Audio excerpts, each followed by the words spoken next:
And good afternoon, everybody. Hope everybody's doing well again. We are going to be moving on to Unit 5. So what we're going to do today for this unit is, last time we went over the basic overview of the eyeball itself. We were looking at cornea, sclera, the various tunics, and there's a whole lot of information. And that's why we made that a little bit more of a 2-week unit. Wanted to make sure you guys had enough time to catch up. And now that we have a basic overview of what all the parts are, we're going to start to get into more detail of everything. We're going to start from the outside in and then front to back.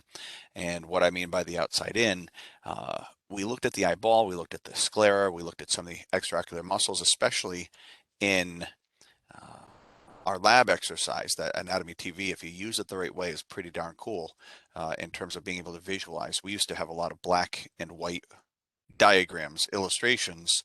What we have now to sort of visualize what we're doing is much better. And that's why I picked that format for us to try to work around that.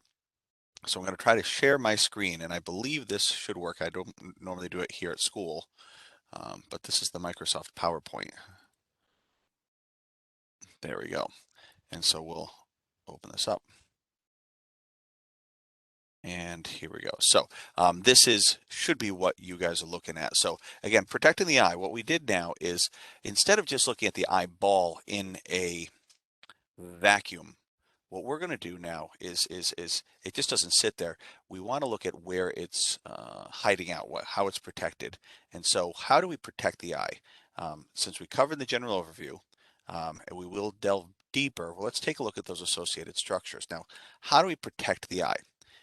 There are 3 ways, well, a whole host of ways, but the 3 that I'm going to point out and the 2 that we'll focus on today are the orbit in the skull itself, and that sort of serves as a garage or a cave of sorts for the eye to sort of hide out in and be protected from just about all sides, with the exception of the front. The front is sort of your open garage, the opening of the garage or the opening of the cave, and you've got to find a way to protect it from the front as well. And there are our lids and lashes. Now, our lids and lashes aren't always closed, so there are some protective mechanisms for the tear film when the eye is open. However, having said that, we're going to focus for today, for this unit rather, on the bony orbit of the eye and the lids and lashes. Now, we have a lot of other resources and articles and videos for you to watch, but I wanted to really focus in on a handful of things that I thought were important, and I didn't want you to miss those in the whole scheme of things. So this is essential. We looked at the 7 bones of the orbit. Now, if you look at the whole skull, there's a whole series of bones that are joined by sutures, and your skull is not just one huge, massive, single, solid bone. It's a whole series of different, smaller sections of bone, and they're joined at sutures. And this is sort of a little video, if you will, a little photo of how the eye sort of sits in. And you've got our superior rectus, inferior rectus, medial and lateral rectus, and here's our cool little trochlea and a superior rectus and an inferior rectus. We're going to talk all about the muscles later, but I want to get into not so much the eye or the muscles, which we started going, but what's it being protected by. Now, we labeled all 7 bones of the orbit last time. So now let's take a deeper view. Instead of me just having you memorize them all, let's point them all out and what they mean. So we looked at these guys here. So we listened to all 7 bones. And here, this is sort of the skull as we were to look at it in a holistic 30,000 foot view. I mean, you've got your frontal bone, the frons, F-R-O-N-S, I believe is Latin for forehead, but the frontal portion here, this right eye as we're looking at it, the superior ridge of the orbit is comprised of this entire forehead bone. We're not worried about up here for our purposes, but again, this whole huge bone contributes to the top part of our orbit. Our zygomatic is down here. Our maxillary, this is sort of our cheekbone, this zygomatic here. The maxilla, actually this would be the cheekbone technically, but in this whole area, the maxillary or maxilla, I call it the maxillary, but you'll hear. And notice how this isn't just the bottom of the orbit to the nasal or medial aspect, and it's not just the orbital rim here, but it's all the way down. It's what the teeth are in here. It's right under the nose, this whole area. So even though we are concerned about and interested in how it affects the orbit, you have to look at it in a bigger picture and how many parts of these bones tie into other parts of the skull. Uh, Sphenoid is an awesome one. I'm going to show you why. Lacrimal bone is really small, very paper thin to the medial or nasal aspect. The ethmoid right here, and if you look carefully, 1, 2, 3, 4, 5, 6. I say, Doc, I only see 6 here, and you told me there were 7. There's one that's so small it's actually too difficult to see on this picture here with very bad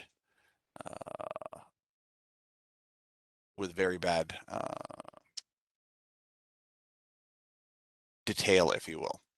So the front rim, some of the questions that you may see. So if we looked at all these, let's take a look at this a little bit more carefully. We'll start to see all these different bones. But if you looked at the outer rim, or this is the front of the eye, this is sort of the most protective area here. It's really thick, heavy bone, and it settles in and protects the eye in its little cavern, its little driveway right here. So one question that you'll see a lot of is, of the 7 bones, all of these, which 3 make up the outer rim? Well, if you look here, you have the frontal here, you've got the zygomatic here, and you've got the maxillary here. And I don't know if it's seeing this one or this one. So you've your frontal, your zygomatic, and your maxillary here. All 3 of these bones make up the outer rim of the orbit for both the right and the left eye. So that's always a cool multiple choice question that you'll see a lot of. If we looked a little bit more carefully, take a look at each of these little red pins here. And there are in fact 7 now. And if you want, you can look at the supraorbital notch. You can look at the optic foramen and all these little holes. And all these holes are, for the most part, are how various nerves and arteries and veins enter in and leave the eye, the muscles, the accessory structures. How do your eye work? How do the eyelids get their blood vessels from? How do they get their innervation to know how to open and close from your central and your central nervous system? We won't worry so much about all of that. It's a little bit higher detail, but if you wanted to look at it, it's pretty cool how stuff comes and goes in there. I'm more interested in the actual bones, their location, and why they're of interest to us. So we talked about the frontal bone. We talked about the zygomatic bone, and we talked about the maxillary bone, all making that outer rim. But if you look at the inside, and this whole shape, this almost looks like roundish, but if you looked at it, it's more of a pyramidal shape. It's more conical. It's open and almost four-sided, if you will, and it goes all the way back to a point and back. And this is not described well, but hopefully this will show up on our labs. So it's almost like a pyramid that comes to a cone shape towards the back of our orbit here. So what's really cool is if you take a look at this, let me take a look at this whole structure here, and you can see all the different shapes. Well, if you look carefully, I've got green here, and green here. Well, what's really nifty about this is this bone, although we're worried about the orbit and how it affects to it, it actually makes up a huge part of the entire skull. And it looks like this. We were once told that it looks like a bat, and I didn't quite understand what they meant as I'm looking at it from the orbit, but it looks like a bat if you look at the entire bone as part of the skull in its own on its own right. Now, if you plug it all in and put it all together, we only see just a small part as we're looking at the orbit here, but this bone is actually pretty cool. So a bat-like type. This is your sphenoid bone. And so this is like the bat shaped, and you've got the greater wing and lesser wing. But I always thought this was neat because they kept saying this looked like a bat, and I didn't understand what they meant. That is the bone, if you take it out of just looking at it through the prism of our orbit, the whole bone as part of the skull is shaped like a bat. Actually looks a little bit like a moth. This is in a little bit better detail in one of the lectures in one of the videos, but I wanted to point that out because it was also always something that gave me a little bit of an issue. Now, some of the ideas of these are to protect from damage. If you get hit in the outer structure, its idea is to protect it.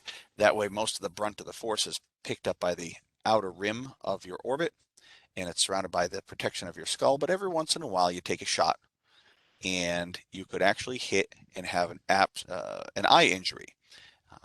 And if it's a blunt force trauma, and if you hit the actual globe itself, there's a handful of things that could happen. One, you can abrade or scratch the cornea. Two, in worst case scenario, you could have a ruptured globe where the actual eyeball does in fact become penetrated or burst, for lack of a better word. But those are very, very, very unusual. You really have to have a substantial amount of force in the eye, the sclera, the cornea. They're profoundly thick. It's like leather. It's really hard to burst, if you will. But it is not unusual to have what's called a suborbital blowout fracture. And what's going to happen is if you get hit with the eyeball hard enough, by hitting the eye itself, you can cause enough pressure within the cavity, and it almost acts like a control valve, like a pressure valve. And if there's too much, it wants to try to protect the eye, for lack of a better word. And one of the thin bones of the inside of the orbit can sometimes actually break because there's too much pressure. And you would think, now obviously, from what we know, the frontal orbit is really thick, heavy, durable bone, but the inner parts are a little bit more sensitive and a little thinner. And the two thinnest are my lacrimal and my ethmoid. Lacrimal is the very thinnest bone in there. It's about 0.25 millimeters thin. It's like paper thin as far as a bone goes. But there's not anything that normally would actually touch it directly.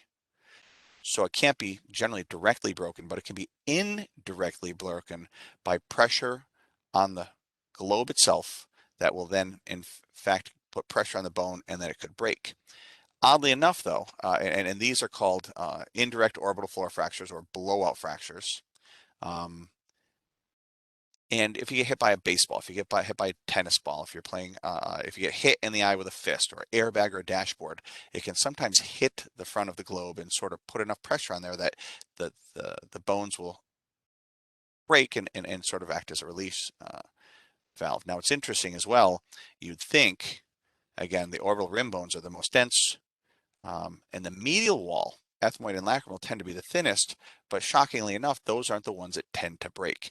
Normally, you get the basement of my maxillary bone that is the most likely to blow out and break and be damaged in a suborbital blowout fracture. Now, what could happen if you have this type of a blowout fracture? If this actually breaks in the floor, suborbital blowout fracture or suborbital floor blowout fracture, oftentimes the eye itself can become vertically dislocated, or the inferior rectus can be trapped in here. And so what will happen is you'll have a misalignment of the eyes, where one eye is sort of pointing in the right direction, but the other eye that was trapped can sometimes be pointing upwards in a vertical area. And oftentimes you can have movement restriction where up, down, left, right, the eye's not working as well because it's sort of trapped at times. So these are pretty serious. And oftentimes you won't have, you can have black eyes and all, but it will look as if the injury wasn't that bad. But now they have all sorts of issues: double vision, eyes are headaches, their eyes aren't moving right, and these oftentimes need intervention by a surgeon, not just an optometrist, but an ophthalmologist, especially if surgery is indicated. So I wanted to again go over the whole orbit, the bones, where they are. I should be able to give you a diagram and have you label them. Well, they're pretty straightforward. I mean, here you have my frontal bone, the top part. My zygomatic is sort of off to the side. My maxillary bone is here. Our ethmoid, lacrimal is the closest to like the nose here. We have our sphenoid, which is back here, which is the one way in the back.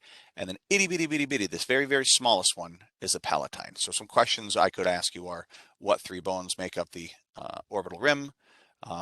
Which is the bat-shaped sphenoid, which is the thinnest, probably the lacrimal, which is the smallest back here as it comprises the orbit.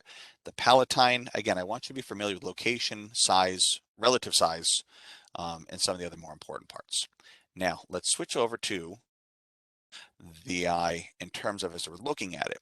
Now, we saw with the globe looks like, especially with the muscles, but let's go back to the protective structures. From the front, back, side to side, your eye is protected by the orbit, the bones, and the fat, the orbital fat that sort of acts as a cushion in there. But from the front, in order for you to see, it's got to be uncovered. Otherwise, you wouldn't be able to see. If you had the orbit on every single side, front, back side to side, top and bottom, you wouldn't be able to see through it. So we need to be able to have it open.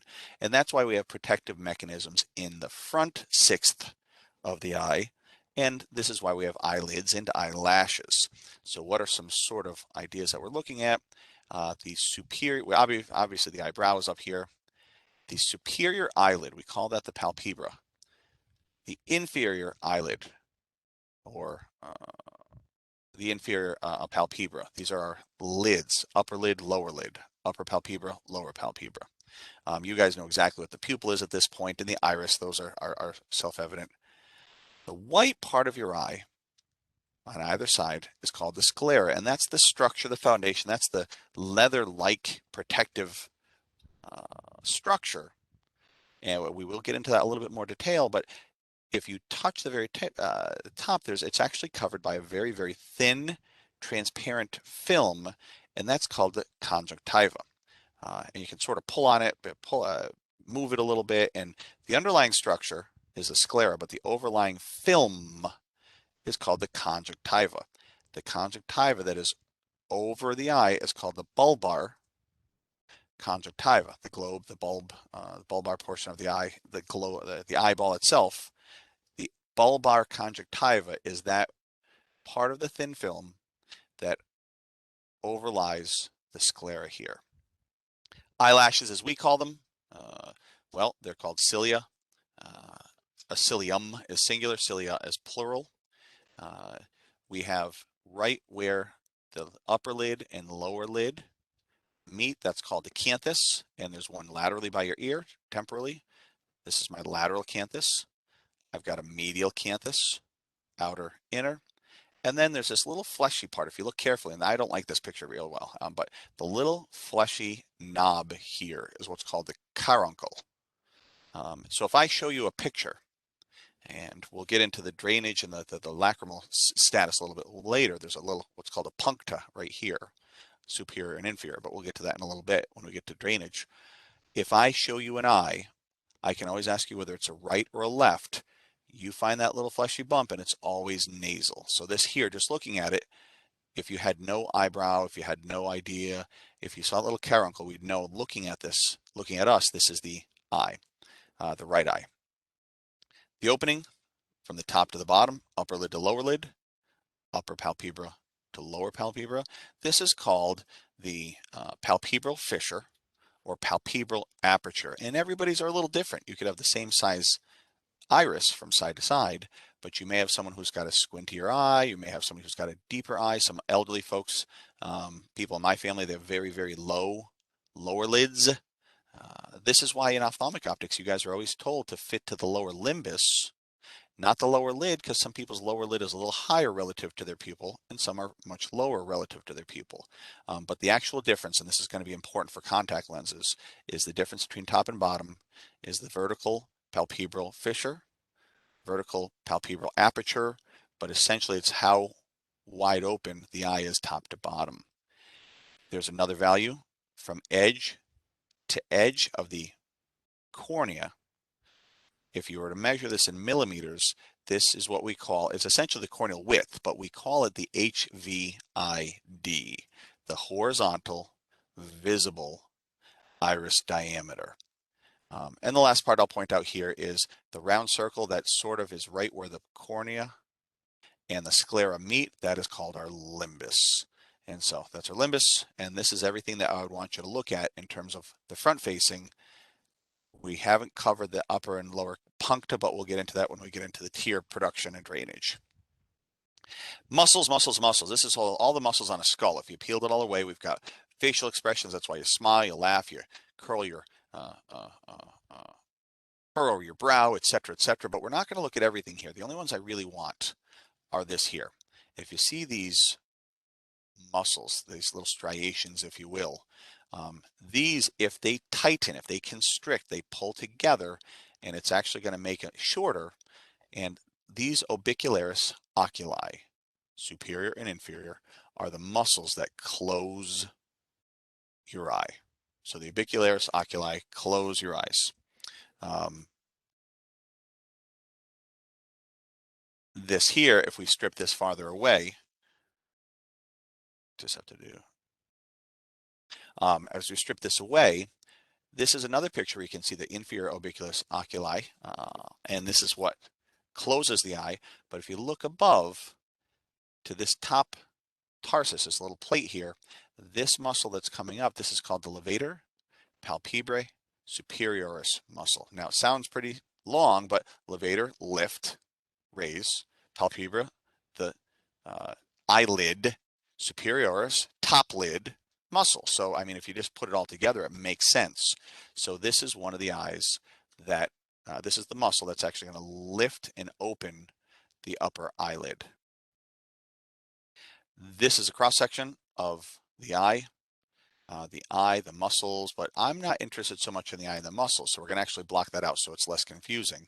I'm more interested in the cross section of the upper lid and the lower lid. So if you're to sort of cut it right down the middle and look at it as a cross section, well, here's that upper muscle we were just talking about. This is the levator palpebra.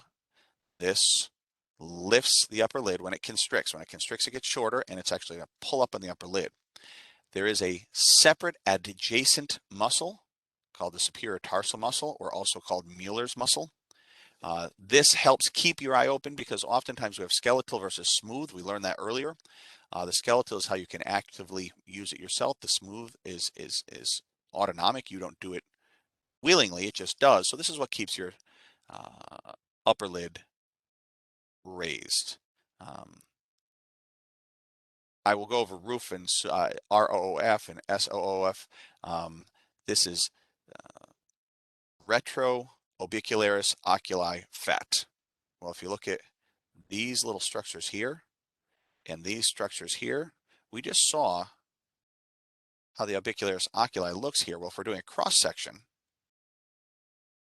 these here are the orbicularis oculi inferior, the orbicularis oculi superior, and these are what close our eyelids. Well, here, retro, or behind the orbicularis oculi, is some fat, and here below, or suborbital, subocular, orbicularis oculis fat, this here are little fatty deposits that I'm not going to really ask you this, but I wanted to show you all, and it's one of the few things that aren't labeled very well. Cross section of this, though, I have a superior tarsus, which is more of a plate, almost like a cartilaginous structure that gives your eyelid a little bit of oomph, a little bit of structure. And we have a superior tarsus and an inferior tarsus right in the eyelids. So the tarsus is the actual structure there. The palpebra is the whole structure as the palpebra. Now, within this, and I'll actually go a little bit in more detail. Here's another cross section here. In the superior tarsus, we're just going to look at this whole structure that gives it some of its structure so it's not floppy and loose. Right in between here is what's called the meibomian gland. And in my eyelashes, which are called cilia, we have additional glands, sebaceous glands. They're different types of glands, and they do different things. So the glands of Zeiss and Moll, Z-E-I-S and M-O-L-L, Zeiss and Moll, these are little glands that are actually going to sort of secrete apicant sweat or sebaceous, and it actually acts like conditioner, like you're using your hair, but it's conditioner for your eyelashes or your cilia. It makes them all nice and supple and soft, and it makes them, it helps them keep healthy and keep away from dust and dirt and what have you. The meibomian gland, which is within the sort of the tarsal plate there, if you will, these actually secrete the oil or the lipid that is in your tear that's going to keep your eyeball itself moist, but it specifically creates the level that keeps it from getting, from evaporating, if you will. And so this meibomian gland is one of the most important things we're going to deal with when we start doing contact lenses, and I'll show you why. I've talked to you before about how the little conjunctiva, this thin film that's over the sclera, this conjunctival or bulbar conjunctiva, because it's against the globe, comes all the way up and eventually it circles back or meets the conjunctiva that's on the back of the eyelid. This conjunctiva that is on the back of the eyelid, upper and lower, this is called the conjunctival. The palpebral conjunctiva. So this is one of those things where if you have the conjunctiva that's above the sclera or on top of the sclera and the conjunctiva that is on the inner part of the eyelid, they all meet right here, and these are called the fornix, the superior fornix and inferior fornix. The reason I bring this up is a lot of people are under the mistaken assumption that if you lose a contact lens, it's going to go all the way to the back and get lost in your brain or skull somewhere, and it doesn't. They can sometimes get wedged up here, but you can always look up there under a slit lamp, you as an optician or the doctors or the ophthalmologist. So if there's ever a contact lens that on the off chance, an incredibly rare circumstance that it rolled up and got wedged, it's going to get stuck in this little fornix or this little cul-de-sac. So it's not going to fall behind the back of the eye. So what else do we have back here? So we've got the orbicularis oculi we talked, closes the tarsal plates, tarsus inferior and superior, mycelia or lashes, the palpebral opening. Here's the orbital septum. This separates like the skin from the inner workings of the eye. We don't want any infections or anything to go past this orbital septum. If I have an infection in the eyelid that's outside, great. You can treat it with drops or oral antibiotics. But if something gets behind here, there's always a risk that you've got a clear path to the brain through the optic nerve. So we don't want like an orbital cellulitis that you'll hear. Those are things that if it's too far deep for infections for folks when you get into optometry or ophthalmology, those are things that require hospitalization. So if you have eye infections, they should be referred appropriately because oftentimes they can be treated in office, but sometimes they're more serious. So again, sebaceous glands in the eyelids, these are these little, right by the base of the lids, right on the lid margin, these little guys here. And we have the glands of Zeiss and Moll, and essentially they just promote healthy lashes. The meibomian glands, again, the lipid layer of tears to keep the tears from evaporating. Because we're going to cover these in incredible depth throughout the entire year and a half that you're here, remaining year and 3/4, we are going to do more about meibomian glands than you could possibly imagine. So let me show you a picture. Here's something that we will do in lab, and we can sometimes flip the lid, like flip the eyelid, and this is what it looks on the inside. You can see little blood vessels and what have you. Here's where the cilia or the lashes come out.